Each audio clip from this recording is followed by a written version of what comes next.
અમરેલી મુકામે જે કાંઈ સરસ મજાનો કાર્યક્રમ કરવામાં આવ્યો છે કે મારો સમાજ એજ્યુકેશન ફાઉન્ડેશન, બહુ ખુશીની વાત કહેવાય કે અમરેલી જિલ્લામાં આપણા આગેવાનો ગોવિંદ છે, તેમજ જયેશભાઈ છે, જો આવો પ્રયાસ કરતા હોય અને આગામી દિવસોમાં આપણો સમાજ કંઈક ભવિષ્ય ઉજ્જવળ બનાવી શકે તે માટે આજે સન્માન સમારંભ તેમજ માર્ગદર્શનનું સેમિનારનું આયોજન કરવામાં આવ્યું હોય કે ધોરણ 10 અને 12ના વિદ્યાર્થીઓ માટે ઉજ્જવળ ભવિષ્યની તક, અને અહીંયા આવેલા છે બધા વિદ્યાર્થી મિત્રો, ભાઈઓ તથા બહેનો, એમના માતાઓ, વડીલો, તેમનું અમે આભારી છીએ કે આજે એમનો કિંમતી સમય કાઢી અને અમને અહીંયા અમરેલી આવ્યા.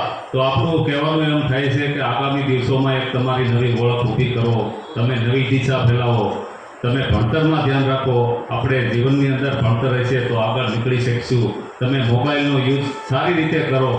તમે ક્યાં છો, કઈ સ્ટેજ ઉપર છો, તમારા માતા પિતા કઈ રીતે તમને સ્કૂલે ભેજે છે, કેવી રીતે તમારું જે કંઈ અભ્યાસ ક્ષેત્ર એ કેટલું સહન કરતા હોય છે, સંઘર્ષ કરતા હોય છે, આવી મોંઘવારીનો સામનો આપણે ન કરી શકીએ. અને તમને ભણાવતા હોય, તમારી જે કંઈ ઉંમર બાલ્યાવસ્થા હતી, અત્યારે તમે યુવાન વર્ગમાં ગણાવો, તમારા જે કંઈ 12 પછી આપણે જે કાંઈ ભણવામાં ધ્યાન રાખવું જોઈએ, આપણે કઈ દિશામાં જવાનું છે.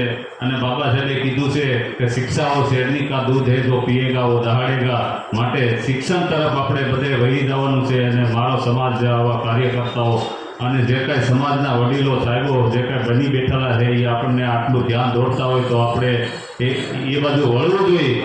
અને અત્યારે કેવી સરસ મજાની સુવિધા છે. આપણે પ્રાઇવેટ સ્કૂલમાં ભણવું હોય તો આપણી પાસે ફી ન હોય. આજે ગામડામાં ઘણા એવા વિદ્યાર્થીઓને મળી શકો છો કે જેને ભણવું હોય, હોશિયાર હોય, છતાં એની પાસે આર્થિક પરિસ્થિતિ નબળી હોય ને સપોર્ટ કોઈ કરવાવાળું ન હોય, તેથી બાળક નથી ભણી શકતું ને આટલું ભવિષ્ય બનાવી નથી શકતું. માટે તમારે તમારામાં પડેલી શક્તિને જગાડો. ગૌતમ બુદ્ધે કીધું છે કે અપો દીપો ભવ, તમે તમારી અંદર પડેલી શક્તિને જગાવો અને તમે અભ્યાસક્રમમાં એક દિશા નવી ફેલાવો. આમાંથી જ કોઈ આપણને આઈપીએસ અધિકારી, કોન્સ્ટેબલ કે મોટા એન્જિનિયર કે ડૉક્ટર એ આમાંથી જ બની શકે છે, બીજા કંઈ બનતા નથી. વિદ્યાર્થીઓમાંથી આગળ ભણવું પડે છે અને એનો સામનો કરવો પડે છે. બાબા સાહેબે ખૂબ જ સંઘર્ષ કર્યો છે. એણે આપણા સમાજ માટે બહુ કઠિન પરિસ્થિતિનો સામનો કર્યો છે. માટે બધે ભણવામાં ધ્યાન રાખવું અને માતા પિતાનું જોડવું. બસ બીજું મારાથી કંઈ કહેવાનું થતું નથી. સાહેબે મને કાલે આમંત્રિત કર્યો હતો કે મુકેશભાઈ, તમે મારો સમાજનો એક વિડીયો બનાવો જેથી આપણો સમાજ જાગૃત થાય, અને તમે તમારો સમય કાઢી અને આવજો. તો હું આજે આવ્યો છું. બસ જય ભીમ, નમો બુદ્ધાય.